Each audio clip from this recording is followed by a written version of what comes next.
The Galactic Council roared with mocking laughter as they pulled up hollow images of the humans' primitive, boxy spaceships, laughter that died in their throats as those same ships vanished before their eyes just hours later.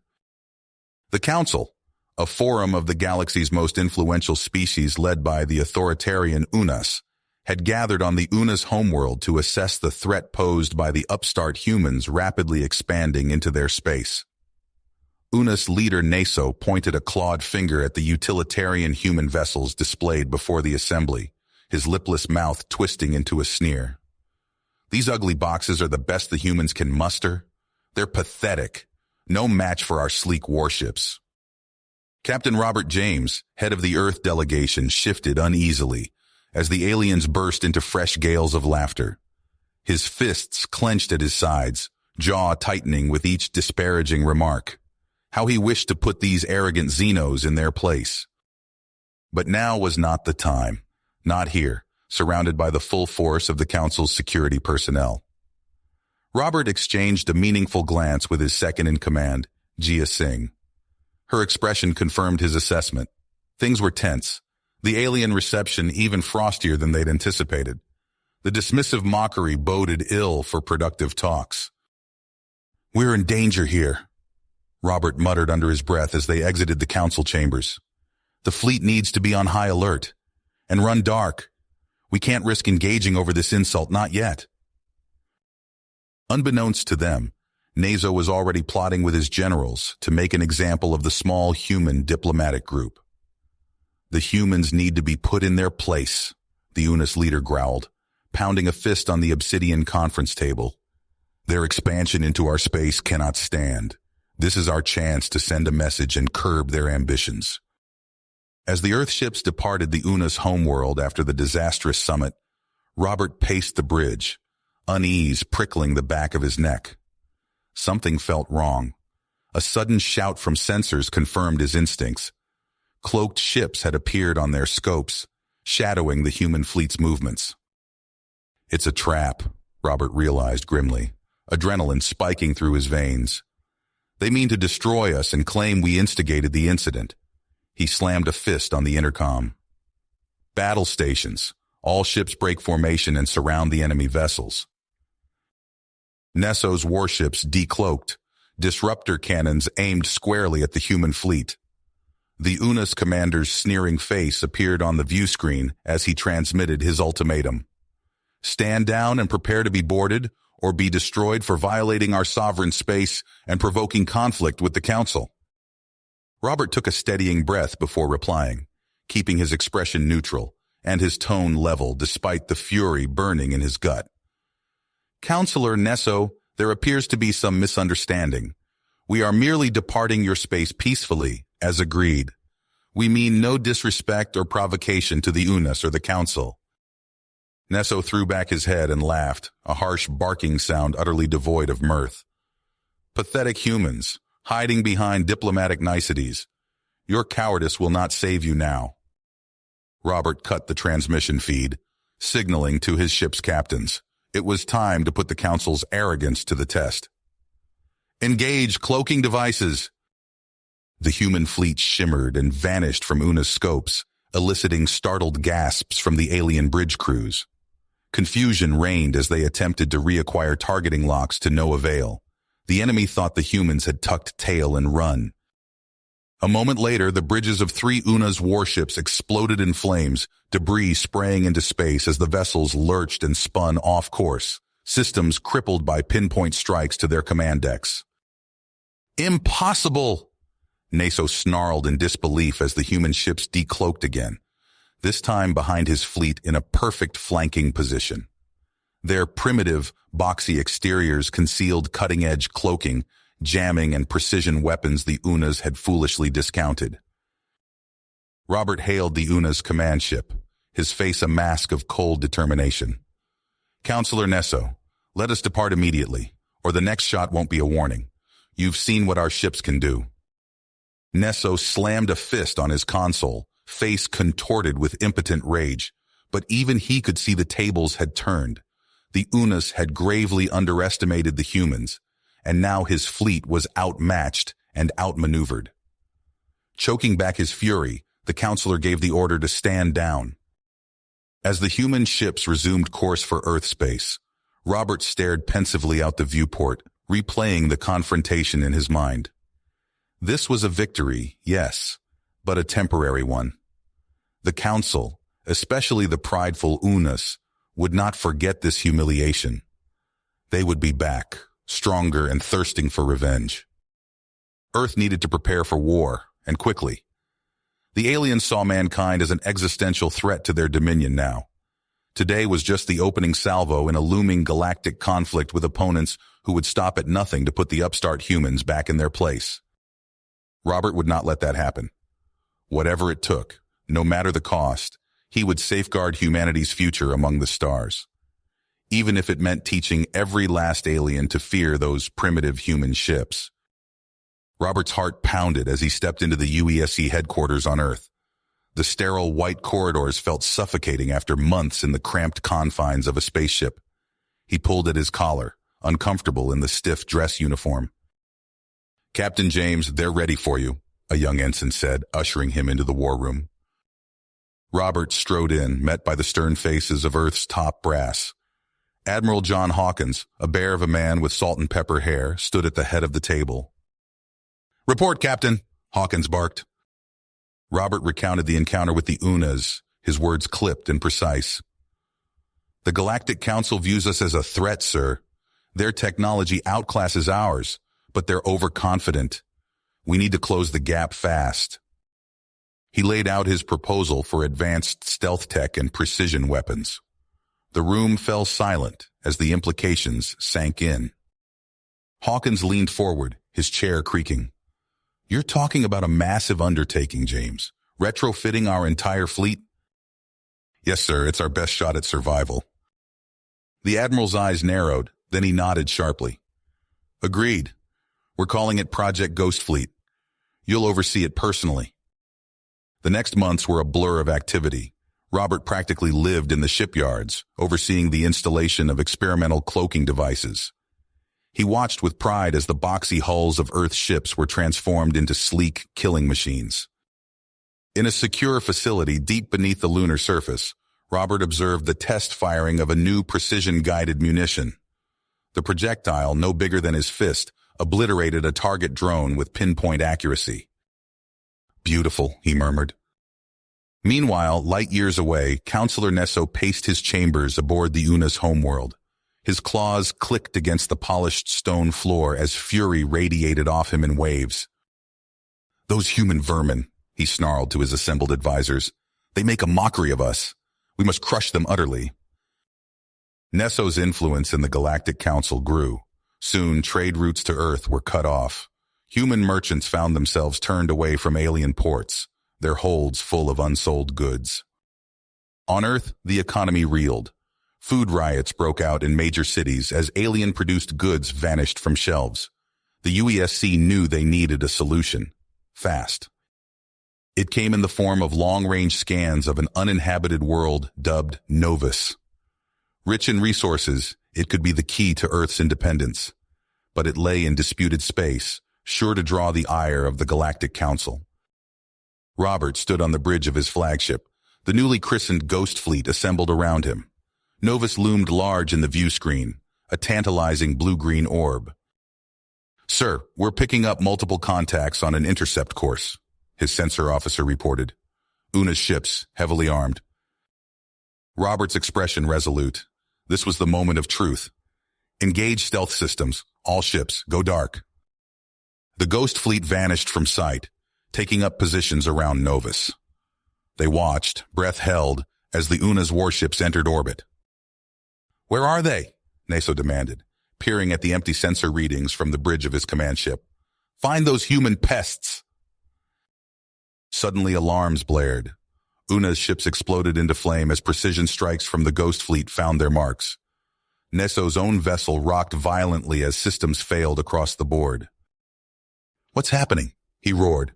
"Return fire!" But it was too late. A final salvo tore through the command ship's defenses.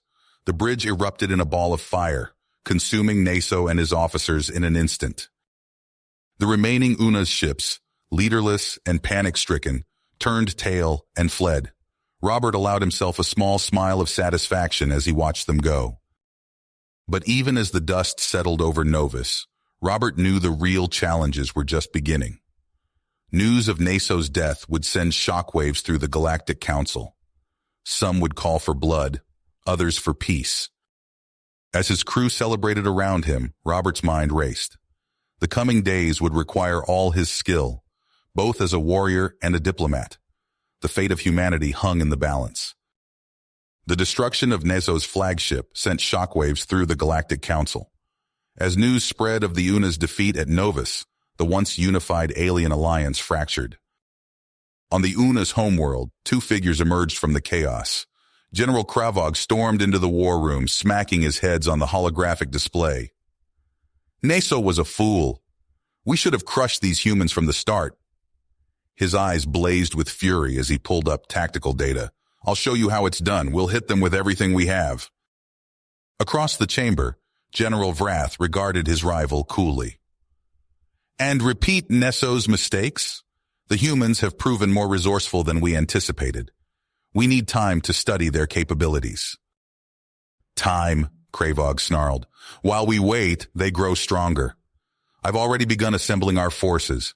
The vassal worlds will contribute ships and troops, willingly or not. Vrath's eyes narrowed. You overstep your authority, Kravog. The council is paralyzed. I will not stand idle while humanity threatens our supremacy.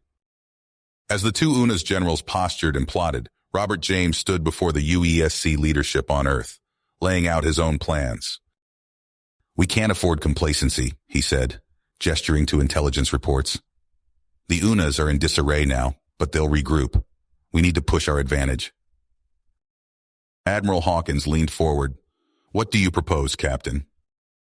Robert tapped his datapad, bringing up schematics. Project Blacklight. We accelerate research into counter-stealth tech and area denial weapons. If we can negate their cloaking edge, we level the playing field. The Admiral nodded slowly. Ambitious, but can we pull it off? With Novus's resources, yes. We'll need to retool our shipyards, but I believe we can produce a next-gen ghost fleet with these capabilities. As the UESC deliberated, Robert's mind raced. He knew they were working against the clock.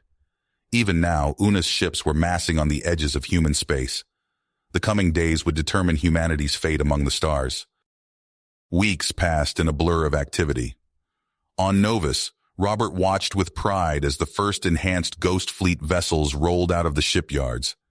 Their hulls gleamed with new sensor arrays and weapons emplacements. Looking good, he murmured, running a hand along the smooth metal. Let's hope we don't need to use them. Back in UNA's space, the Galactic Council convened an emergency session. Kravog's supporters filled the chamber with angry shouts. The humans mock us. We must strike now before... A hush fell as Vrath stepped to the podium. Esteemed colleagues, I bring grave news.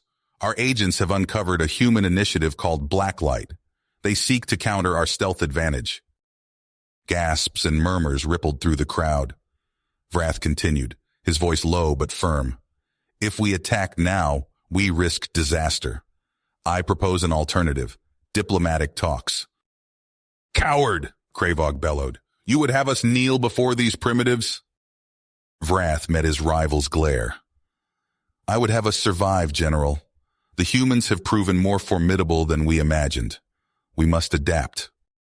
As the council chambers erupted into chaos, a coded transmission raced across the void toward Earth. Robert's eyes widened as he decoded the message. Sir, he said, turning to Admiral Hawkins, we've received a communique from the UNAs. They're requesting diplomatic talks. The Admiral's brow furrowed. It could be a trap. Robert nodded. Possibly, but it's also our best shot at averting all-out war. He took a deep breath. With your permission, I'd like to accept. We'll take every precaution, of course. Hawkins studied him for a long moment, then nodded. Make the arrangements, Captain. But be on your guard. The fate of humanity may rest on these talks. As Robert began preparations for the clandestine summit, He couldn't shake a sense of unease. Would this lead to lasting peace, or was it merely the calm before an even greater storm? Robert's boots echoed on the polished floors of the Tidarian Diplomatic Center as he approached the conference room. A phalanx of human security forces flanked him, their faces set in relentless drive. Through the ornate doors, he glimpsed a contingent of Una's guards, their scaled hides gleaming under the harsh lights. "Here we go," he muttered, straightening his uniform before striding into the chamber. Vrath stood at the head of a long table, his multiple eyes blinking in rapid succession. "Captain James, welcome to Tidaria." Robert nodded curtly, taking his seat across from the Una's leader. The air crackled with tension as both sides sized each other up. "Let's dispense with pleasantries," Vrath said, leaning forward. "Your species has made remarkable progress. The Ghost Fleet, this Blacklight initiative. You've outpaced our projections." "We're full of surprises," Robert replied evenly. Vrath's mandibles clicked. "Indeed, but this arms race cannot continue. It will lead us down a path of mutual destruction." Robert's eyes narrowed. Was this just a ploy to buy time? But Vrath's next words caught him off guard. "I propose a truce, a full technology exchange, our cloaking and sensor data for your blacklight specs." "You can't be serious," Robert blurted out. "Deadly serious, Captain. Total transparency. It's the only way to rebuild trust." Robert's mind raced. The prospect of peace was tantalizing, but years of conflict had taught him caution. "And how do we verify compliance, prevent either side from exploiting this data?" Hours of intense negotiation followed. Security protocols were hammered out, safeguards put in place.